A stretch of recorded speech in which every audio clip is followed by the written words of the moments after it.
Hello and welcome to a new episode of the Geektown Behind The Scenes podcast.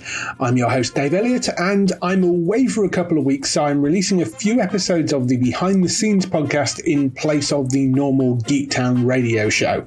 I know we're heading towards Christmas, but on this episode I wanted to take you back a few weeks to Halloween, where I had the chance to chat with Alexandra Amick, editor of the wonderful Disney Plus special Muppets Haunted Mansion, along with the brilliantly fun Muppets Now. Muppets Haunted Mansion is, of course, set on Halloween night, where Gonzo is challenged to spend one night in the Haunted Mansion, and it's inspired by all the Disney Haunted Mansion's attractions around the world. As a longtime collaborator and fan of the Muppets, Alexandra talks about the unique and creative challenges of editing these beloved puppets. The Muppets are known for their love of humour, which is often a product of many ad-libbed and off-the-script moments while filming. It was Alexandra and her team's job to select the best takes while keeping the overall narrative in mind. Additionally, the Muppets are obviously puppets, so they have inherent limitations on certain movements and angles they can be shot from, leading to a unique challenge for Alexandria and the team. If you haven't been to watch the special yet, I really urge you to go and check it out. It really is your favourite Muppet characters back on top form. I would also suggest checking out the wonderful Muppets Now, which is an unscripted sketch series featuring Kermit, Piggy, Gonzo, the Swedish Chef, and a whole bunch of other Muppet characters and guest stars in something which has come the closest, I think, to the original beloved variety show which those older listeners amongst you will grow up watching. If you'd like to hear more behind the scenes interviews, don't forget to subscribe wherever you get your podcasts by searching for Geektown Radio. This will also give you our weekly Geektown Radio podcast, which brings you all the latest TV, film and gaming news. You can also go to the website at geektown.co.uk for daily news stories and all the latest UK and US TV premiere dates. In addition to all that, up until the end of December, we have the 10th annual Geektown Awards running on the site, where you can vote for your favourite TV shows, films and games of 2021. And you'll be in with a chance with winning a huge prize package of geeky goodies by entering. Just go to geektown.co.uk/awards. Now here's the interview with Alexandra Amick, editor of Muppets Haunted Mansion and Muppets Now. Thank you for spending a little bit of time to chat with me about thank you work. for having me. You're Thank very, you. very welcome. We'll start off with a little bit of background about you first. How did you get into the industry? It was something that I always wanted to do. I was 11 years old and watched Lord of the Rings and said, that's it, that I want to do that. So I went to film school at Florida State University and left knowing that I wanted to be in post-production and being an editor. And I moved out to Los Angeles immediately. No job lined up. Just kind of went for it. Wow. Yeah, very. Looking back, wow, so brave. But I did a couple of odd jobs at first, just kind of script supervising or working on camera team, anything that I could get my hands on, really. But pretty quickly, I got an assistant editor job on a web series when those were still things, like 10 years ago. And then from there, I moved over to marketing. So like trailers and campaigns for Warner Brothers, Marvel, Disney, all that kind of stuff. Moved up and through the ranks through the different levels of assistant editor and then became an editor and then got kind of more onto the like feature and TV in 2018 when I got brought on to Emma Tammy's The Wind, a horror film. And then I did Muppets Now, the TV show. And then when Muppets Haunted Mansion came up, I said, hey, I have horror movie. I have Muppets TV show. So I feel like I'm probably the person you're looking for to edit this Muppet horror. Yeah, I mean, that's a sort of, seems like a sharp right turn to sort of, working your way up. You get your first feature, it's a horror. Then Muppets, it's the step after that. I know. Yes. How did that come about? Because Sure. Yes. I've been working at a company called Soapbox Films for a really long time, and they produced The Wind. So it was their first feature to be produced. Right. And they asked me to come on board for that. So I was able to do that. And then in the next year, they also produced the Muppets TV show, Muppets Now. And so it was like, okay, sure. Why not? And then they also produced Muppets Haunted Mansion in a kind of different roundabout way. And so, yeah, that's when I was like, hey guys, you have worked with me on many things at this point. What's up? Yeah, I mean, makes perfect sense. You've got the background of Muppets and you've got the background of horror. I can't imagine there are that many editors out there that have those two things in their portfolio, So yeah, kind of makes sense. Very specific niche for sure.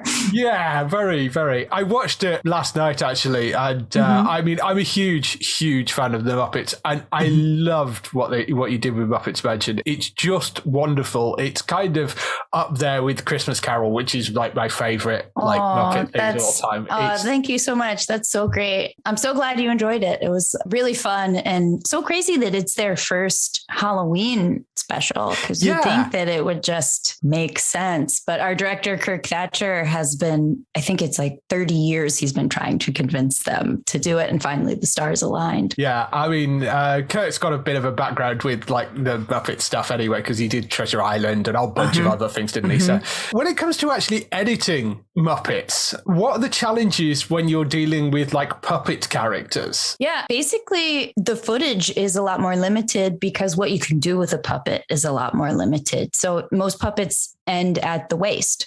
So you can't just get a wide shot. You have to bring in a different puppet for that wide shot. And that puppet better have the same costume. And because it has legs on screen, that means you've got to have other puppeteers.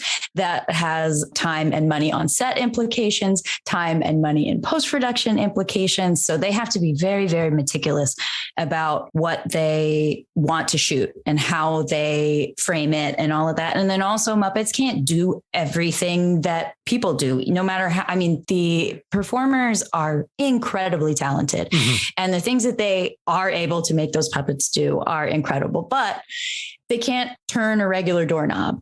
They can't hold something with significant weight, and so that all is cheated, sometimes through great puppetry and on-set special effects, but a lot of times it's editing around the fact that didn't actually happen.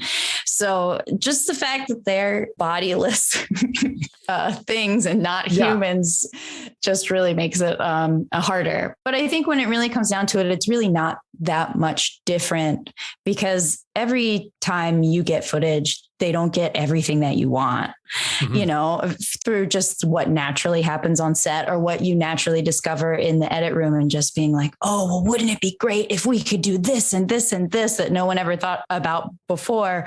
But unfortunately, they didn't get the coverage for that and that and that. So, but that's just everything. So sometimes it's more limited off the bat, but that's what we do.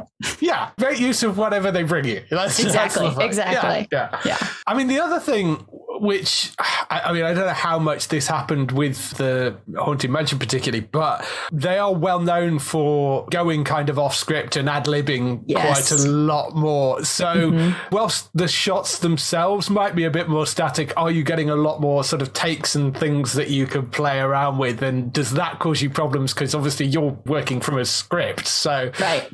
Yes, absolutely. Yeah. Like I said, the performers are so talented with the puppets, but they're also just so talented improv artists. They've been these characters for so long.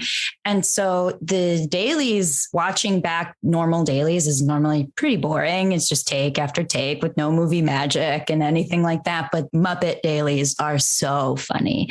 And so this was more scripted than other things that I've worked on for them, but that did not leave out any, like they just went for it when they went for it. So yeah, that does add difficulty, because maybe they only said that joke in the close up, or maybe they only said that joke in the wide, and and so cutting for continuity, that can get very difficult. And then also it just becomes difficult of choosing what joke is the funniest, which is a great problem to have, obviously. Yeah. And inevitably you have like 5 or 6 versions of a scene because everybody wants to see their favorite joke in there, because especially if you're on set, like, oh man, when Pepe said this and then Will Arnett said that, and that, can we see that? And I'm like, sure, here you go. And then someone else is like, but I laughed harder when he did this and did that and did that.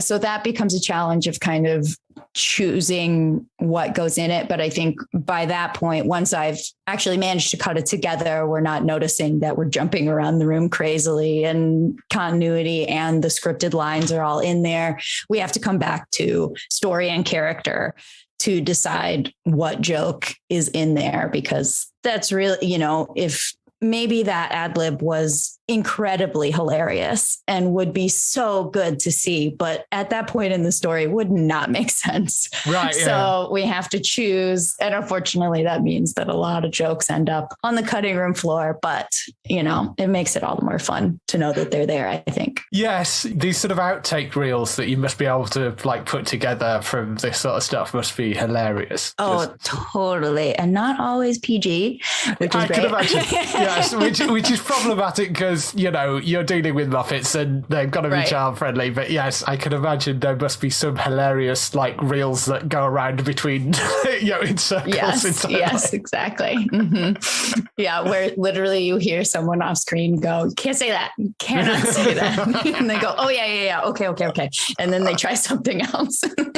Wonderful. Yeah, that's fantastic. Mm-hmm. So what scenes in particular in the show were either tricky or sort of interesting for you to edit and put together? The kind of back third of the special, kind of from when Pepe and Gonzo kind of split up and go their separate ways. Pepe goes with the bride and Gonzo goes with the host to face his fears.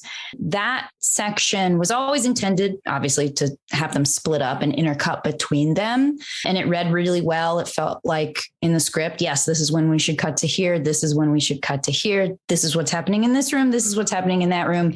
But over the course of when it gets translated from script to set on, and everyone's rewriting it and everything like that, things change on set and then things change again in the edit bay. And I think that section kind of all the way through the climax underwent a huge overhaul because we knew that it could be better. Once we all got it together, it was like, okay, like what was scripted, what was shot was really, really good.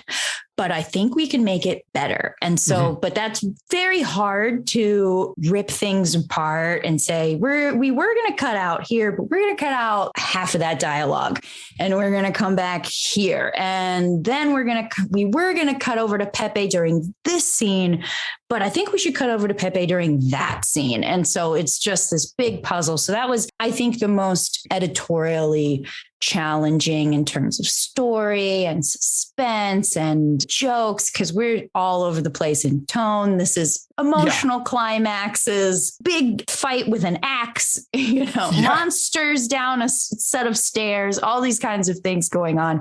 And a lot of those moments were found in the edit, which I thought was very cool to have and I'm really proud of what we were able to achieve during that, knowing that it already started off really well. Yeah, I mean, it is quite amazing how different an edit can completely alter any project. I mean, there's been numerous examples of that on screen, and it's kind of interesting just how dramatic the change can be from maybe what's on the scripted thing. Definitely. When it comes to editing something like that, is it something that you kind of go, I think this will work better this way, and you kind of do it and go and show somebody, or do you sort of run it past the director first, or how does that work? It kind of depends. This was a little different because we were all work from home. So normally I would be in an edit bay with someone at, like when we're getting to that stage of the edit. And so I would most likely run it by them because they're sitting right next to me. Yeah. But since I'm in my home office, they're in their home office, it's very different. So I definitely, for some things, I just made the decision to do, but other times for more complicated sequences, especially after Gonzo kind of leaves room 999 and makes the decision to go and save Pepe, the intercut between him running in the hallways and up the stairs and then the wedding ceremony, that was very complicated. And we added a lot more back and forth. And so I sat on Zoom calls with Andrew Williams, our EP, and we just kind of beated it out and talked about it and sent him like little 5-minute clips of here's this section with this one. And it's like, well, maybe, but can we see it this way? And we just worked and worked and worked. So it kind of depends. Sometimes I just like to do it and ask for forgiveness later. A little bit of just like, I think this will work better. And here you go. But I think that is good because sometimes if you ask a director or producer, they might not see it the way that you do. And so that opportunity might get shut down before they have a chance to see it realized. And so I think it's just, you have to know who you're working with and how they prefer to work, but I think sometimes I'll just do it because I know it's going to be harder to explain and might get shut down before we get the chance to actually see that happening. Yeah. I mean, I suppose ultimately the worst they're likely to do is tell you to do it the other way. Exactly. It's very low stakes, honestly. I mean, they might say, oh, no, but you could, okay, great. Yeah, that's fine. Then I guess we have to have a bigger conversation because, but that opens up bigger conversations that are good to have about, if I'm have the instinct to move a scene this way, but someone else is having it to move another way, then we have to have those really great movie making conversations about why this disparate opinion is happening and how do we make it better and allow our audiences not to have this problem that we are right now. Yeah, exactly.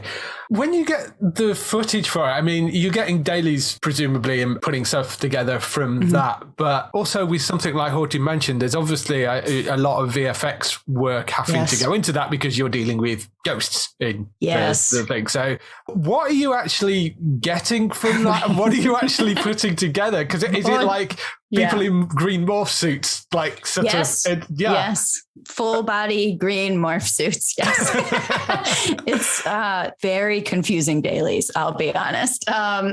So they built a couple of sets. They built like the front kind of couple of graves of the graveyard scene on the exterior of the mansion. They built the seance room where Piggy is. Yeah, and they built the bride's attic. But everything else was either shot on a green screen or an AR wall, which is a giant LED screen, interactive. So all of the sets were digital. Like the Mandalorian. Exactly. Yeah. Yes, exactly. So we had some dailies on a set, some dailies with a background, but then pretty much 90% of the characters in this thing were ghosts. And so then we're just given individual Muppets on green screen, and you can't really tell what angle they're supposed to be shot from. What the camera's moving towards them, but I don't know what it's moving towards. It was just extremely confusing. But I mean, we had a really great script supervisor. We had a technical team that worked with the AR wall, and like our art department had all of these diagrams beforehand. So we were able to kind of get a sense of what was going on, but it was an enormous technical undertaking. And for every shot that you see multiple ghosts in, I'm going through multiple takes per ghost, per shot. And so that adds time and hair loss, honestly. But yeah, it was especially, I think the ballroom was the hardest. It had the most amount of ghosts. So I did the shot that you first come into the ballroom, like coming down from the ceiling, past the chandelier, over the table, through dancing Muppets. They were all just hanging out on green screen. And Kirk kind of pitched like, yeah, I think we should come down through here and maybe go across the table. And then like we see some dancing and then they're in the portraits. And I'm like, okay. So I was in contact with our VFX artist, Nick Lively, my post supervisor, every single day, just kind of working through.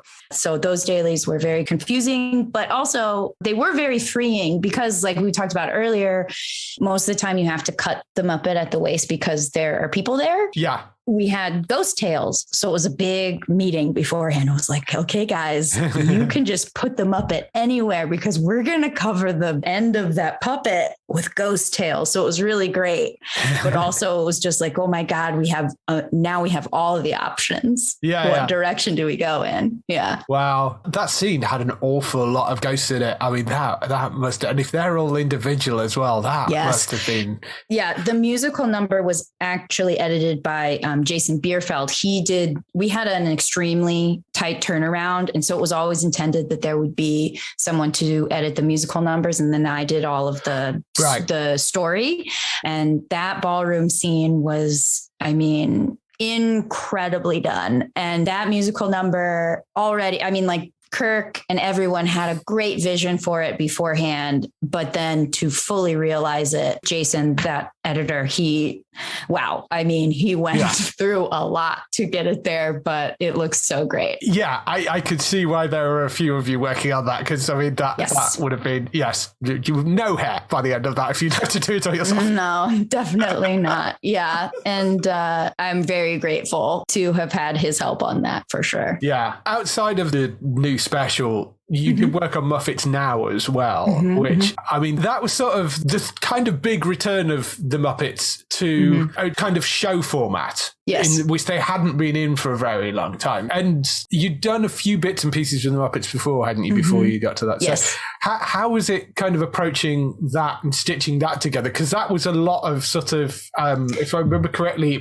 it's kind of like they're doing an online show and he's uploading clips, isn't he? Yeah. So actually, I honestly don't know how much I'm allowed to say, but the original format was not what was scripted, and what was shot and what was edited for a very long time was not the format of the show that you can see on Disney Plus. They were more individual shows by themselves, kind of like, and then the decision was made to string them all together. And I think it was the right decision. Yes. Definitely. And that decision came down kind of 2 days before we went into lockdown, and none of the connective material was shot. None of the connective material was written, and other editors had worked on the individual segments. But at that point, it was all kind of handed off to me to do like final polishes. And then it was like, surprise, everything's going to be in a 30, like in I don't remember how long, 20-30 minute format. And so it was an extreme challenge. But yeah, I mean, I think it's a lot of pressure, when dealing with the Muppets in general, and especially for something like that, where it was their return to TV, kind of their new show. I'm brought on much later in the process by the time that happens. And so my job is to make it, what was shot, as good as it can be in the direction that directors, producers, studios want. And so, yeah, like I said, I didn't have a whole lot of say in that, it was just like, surprise, it's going to be this. Okay, here we go. And I actually had a bit more input in that point, because it was so like, okay, we're all going home. There's a deadly virus and we have to do this show. And it was just like a couple of us at that point. And then it grew back to a regular size once we kind of figured it out. But yeah, I mean, it was a lot of pressure is what I'll say about that. But I think it's good. It just means that the Muppets is a franchise that everyone loves. And it's something that everyone feels very passionate about, because it was very special to them and near and dear to them. So, everybody has big opinions about everything that we do, and good or bad, that means that they really care. Yeah. Mm-hmm. No, I mean, I actually really like what you put together for that. I thought it was an interesting sort of take I mean, I would be very interested to see them go back to literally doing a sort of, not a chat show, but like something the which variety is show, the variety Muppet show. Yeah. I would love them to do something like that again. But I thought this is sort of the closest they've kind of got to it in a more modern format. Yeah, exactly. I agree. I think another thing, the Muppets have been around for so long, they can't keep doing the same things. They have to change. They have to evolve. And I think that this is what they can evolve into. Especially, we had everything, all of that connective tissue between the sketches of the uploading the show and everything like that was all taking place in Zoom windows, which had all of a sudden become our reality. And so we were like, okay, well, everyone's going to understand exactly why they're doing so many video calls instead of having them together. No, absolutely. I mean, I think particularly the time it dropped and like you say, you're in the middle of the pandemic, I think it worked really, really well. I really enjoyed that show. I thought it was, as I say, the closest you've got to the sort of classic Muppets, and I love the haunted house thing as well. I thought, the specials, I think it's just wonderful. Thank you. Wonderful. Yeah, me too. So, got final two questions for you. So the first question is, what TV shows are you watching at the moment? I just finished Midnight Mass on Netflix, which I loved it. And then I'm watching Succession right now. Of course. Yes, obviously. Yes, you and everybody else on the planet. I know. Yes. Yeah, I've got to get back into Succession because it's just come back here and there's just so many things. I have to watch so much TV. There's so much stuff around at the moment. I know. There's so much. Yeah, I'm behind on it. And my husband's fully caught up to date on it. Well, I guess not now since season 3 just started coming out. But he was fully up to date on it and he wanted me to catch up. And I realized that I had like 10 hours or something to do it.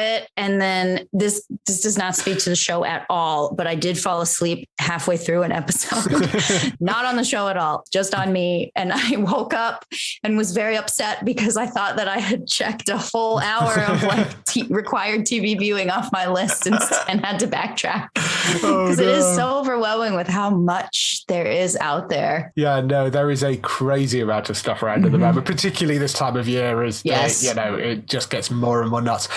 The last question, if you had the opportunity to work on any TV show, can be something historical from the past, something present day, or some sort of future genre, and can't be something you've already worked on, what would it be? I would die if I were able to work on the Lord of the Rings TV show.